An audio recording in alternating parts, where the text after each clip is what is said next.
Good morning, Mario, and good morning, Switch fans. Ooh, drama is hitting Nintendo, and that's super rare. Like, normally drama is for like Microsoft or the H3 podcast. But today, Nintendo is under fire from its fans and from one of its own, which never happens, so we've got to dig in. This is gonna be good. We got new updates on the controversial Amiibo and scalpers gone wild, plus one of Nintendo's own, like a dude that works with Shigeru Miyamoto, has choice words about the direction of the company and what they're after. So we gotta read through and see what y'all think. It's gonna be a good one. What's going on, everybody? It's Zach from Switch Force. I love you all. And if you're brand new here, welcome to the morning show. This is where we put forth our passion, our picks, and our Nintendo priorities to see what's going on in the world of Mario and the world of Switch. If you want to be on board for all the awesomeness, especially as we approach E3,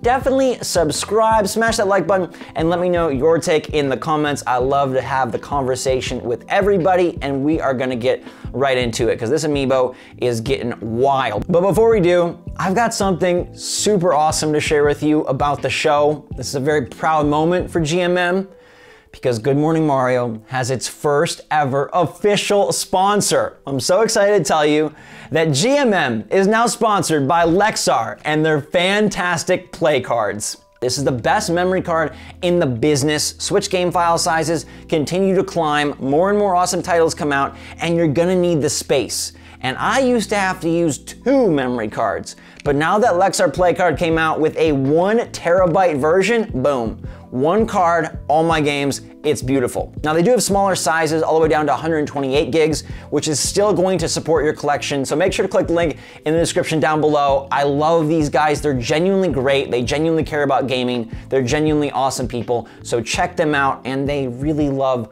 GMM. So I could not be happier to kick this off. We're doing a big giveaway this weekend, so come back for that. And I'm super glad that Lexar took notice and wanted to be a part of it. That means so much to me, right? They picked this show. They picked it. They could have picked other videos with more views. They picked this show. That's super cool. So thanks for making that possible, everybody. I love you a lot. Console, some memory cards. It's gonna be a very good time, but let's talk about not a good time. The Amiibo, man, there was so much upset around that Loftwing plus Zelda Amiibo, and now it's escalated. Okay, and like I said, I didn't think it was a huge deal because this is an old game being brought back. There's already bird statues all over. You don't really need this to enjoy the game as it was intended. But I hear you. Some people are very upset and bothered that this could set a precedent, right? Nintendo is putting a quality of life type feature. Basically, the Loftwing Amiibo allows you to travel to the sky at any point, like instant fast travel. And this could allow them or teach them that they can do this going forward, that in the next Zelda or in the next Mario, in their next big game, maybe they hide or lock an important quality of life convenience feature behind paid DLC or a paid Amiibo. And I hear you, that would be bad.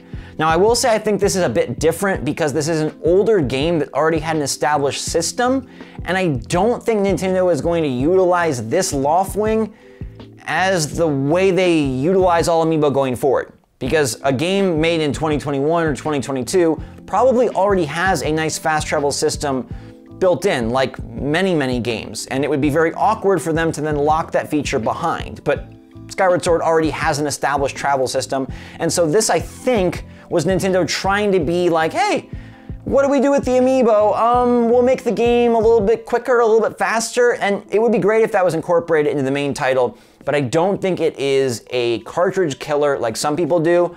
But what does suck is that I wanted this Amiibo. It's a $25 Amiibo because I guess it's bigger, 2 characters, it's pricey, you know, take it or leave it, but it's going for $54 already on eBay. Yes, as of right now, the cheapest Loftwing Amiibo you can grab on eBay is $53.79 US, okay?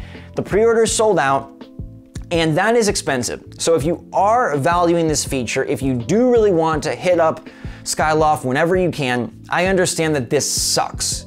And scalping games and game accessories and consoles and all sorts of things has become such a sadly lucrative hobby or demonic job or really just evil line of work for certain people.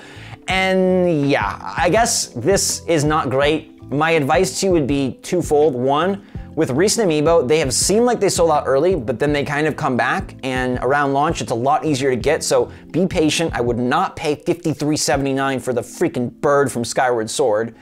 And then two is, there's always the Etsy route. You know, when people were upset about the Sanrio Amiibo cards for Animal Crossing New Horizons selling out, there were alternative ways to get the characters from the cards very, very cheap. There's always other ways with Amiibo, but I understand wanting the official Amiibo. I feel very confident these prices will come down and that there will be more stock closer to the July launch. This is just kind of like the early fervor. It really looks bad when you have people pissed off about the feature and then the thing itself is up to $53.79, but I hope this smooths out and I hope it does not sully what should be a good re-release of an underappreciated Zelda game. But let me know how you feel in the comments down below. Has anyone bought this Amiibo? Did anyone secure a pre-order? Are you guys still pissed off? Please sound off. All right, the Amiibo craze rages, but we've got tea to spill. Let me set this up for you. This comes from Giles Goddard. Who is this man? Well, he is a game developer who programs Star Fox, 1080 Snowboarding, Stunt Race FX, Doshin the Giant, Steel Diver, and Mario's iconic stretchy face in Mario 64. He worked with Miyamoto to make the freaking stretchy face that freaking occupied my little brother's brain for his entire year 4. I think that's all he wanted to play when he was 4 years old, was stretching Mario's face. But anyways, Giles had an AMA on Reddit, and he had some interesting things to say about Nintendo. We're gonna read through them and then we'll give, you know, kind of our opinion, but nothing of this sort really comes out.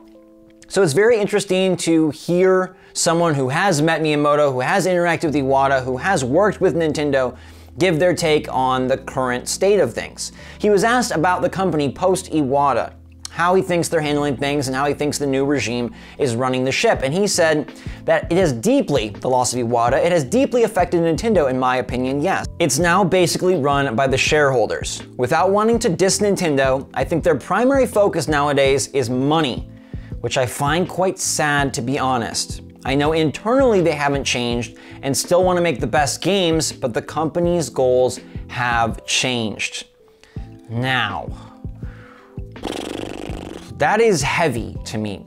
I love Nintendo for their passion and for their infinite focus on fun. I feel like they've always put that above and beyond everything else.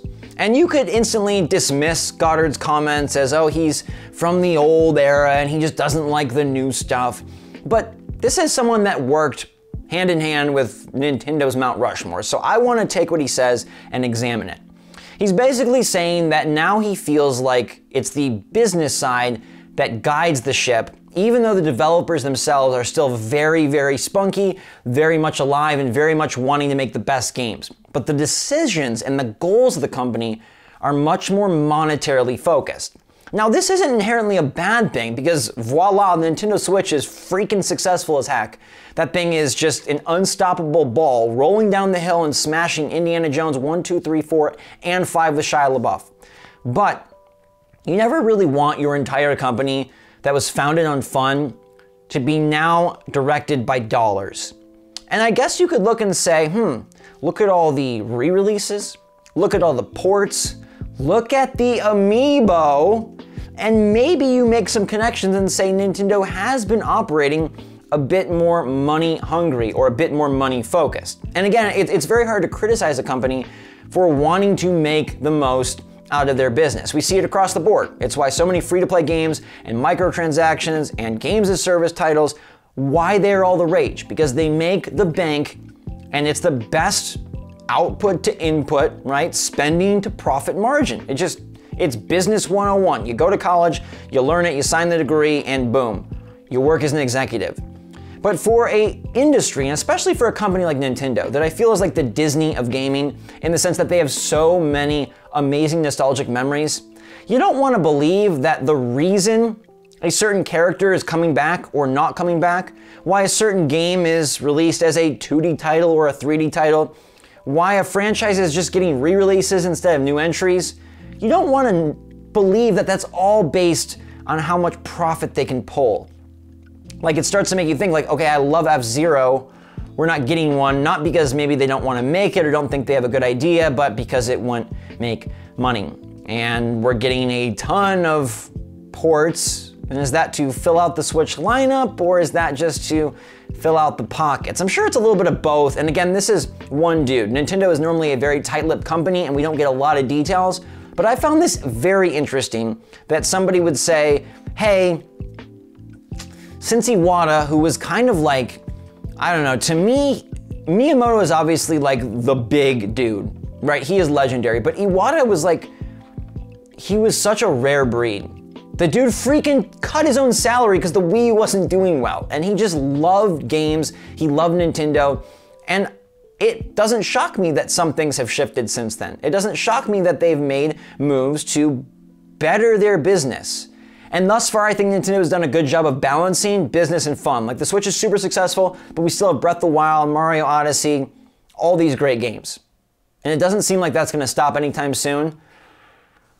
But I will be paying attention. And I do hope that Nintendo is able to, always leverage their stuff for success, but that they do it with a focus on the developers putting forth their enthusiasm, playing their passions full out, and letting us experience that.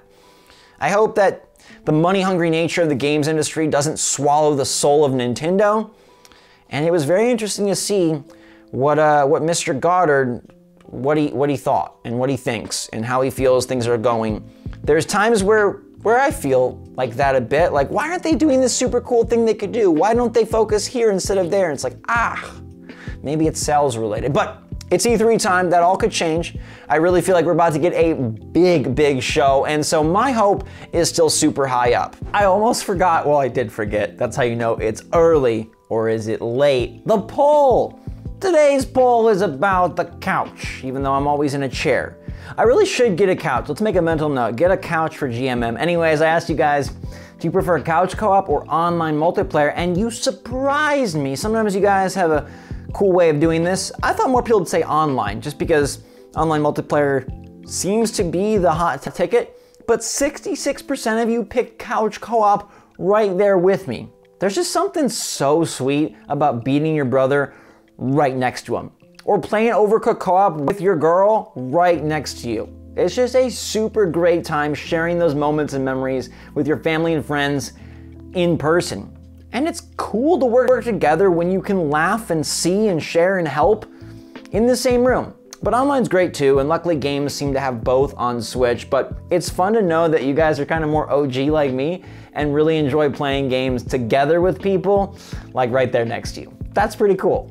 No matter the Amiibo controversy, no matter Loftwing being behind a $53.79 paywall, well, it's not totally, because you still have all the bird statues, so you gotta make sure that you know that that one is not completely cutting out a feature, it's just speeding it up. And even with these comments about being money hungry, I still love where we are, and I still have very big hopes for where we're going. But let's see what happens at E3, my friends. Make sure to subscribe so you can stay on board with me throughout the big show. I got you covered. We'll be doing all sorts of big things, making all sorts of live streams and discussions and reviews and reactions. It's gonna be a great time. But in the meantime, thank you so much for being a part of GMM. I super appreciate y'all. I love that you guys love this show, and I love making it. Stay safe, stay healthy, stay happy, stay positive out there. Let me know your take in the comments down below. And until tomorrow, Switch Force out.